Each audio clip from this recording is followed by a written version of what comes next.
Mesdames et messieurs, bonsoir.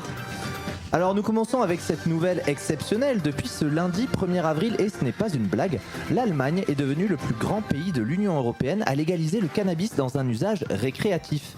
Eh bien, grande nouvelle, puisque aujourd'hui, 2 jours plus tard, le gouvernement français a suivi le mouvement et a annoncé qu'il est maintenant légal en France de consommer du cannabis, non pas dans un usage récréatif, mais dans un usage professionnel. Michel, on est en train de travailler là. Donc. Hop. Ah ouais. Attends. C'est dommage qu'on n'ait pas l'image, hein. Ok. Ah ouais, c'est mieux les infos comme ça, Michel.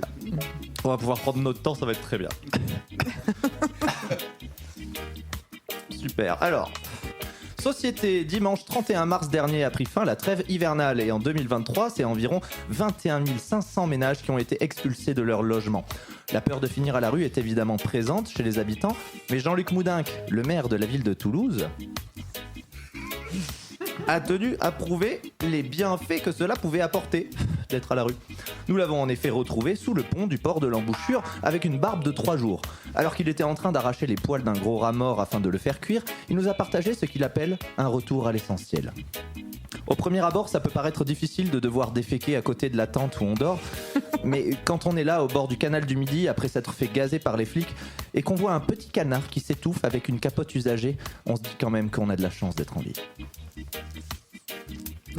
Faut lui proposer. C'est pas des good vibes ça, Michel, hein, ces informations, ça me met pas bien. L'info suivante, j'espère qu'elle sera un peu mieux.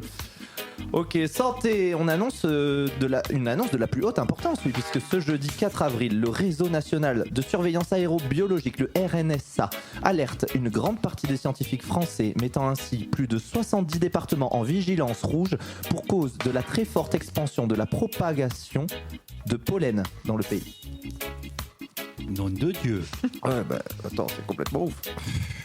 D'après les représentants de la cellule d'observation de la nature raisonnée indépendante, la connerie donc, la multiplication de pollen dans les airs au moment de l'arrivée du printemps n'a rien de naturel. Une vigilance rouge ne changera rien, puisqu'en fait ce pollen c'est très certainement un plan des Russes pour nous inoculer des nanoparticules par le nez afin de nous faire éternuer sur commande. Faut qu'il arrête. Oh, Michel, je comprends plus rien à ces informations. Pourquoi les Russes ils veulent nous faire éternuer sur commande, Michel? Je sais pas. Et puis c'est quoi cette odeur dans le studio? Oui. Michel, je crois que je suis un peu parano là. On va voir la dernière info quand même. Hein. People, l'homme le plus vieux du monde, Juan Vicente Pérez Mora, est mort à 114 ans hier. Le président français Emmanuel Macron a fait une déclaration solennelle à son sujet. Françaises, Français, vous avez ici la preuve que c'est possible. Possible de vivre jusqu'à 114 ans.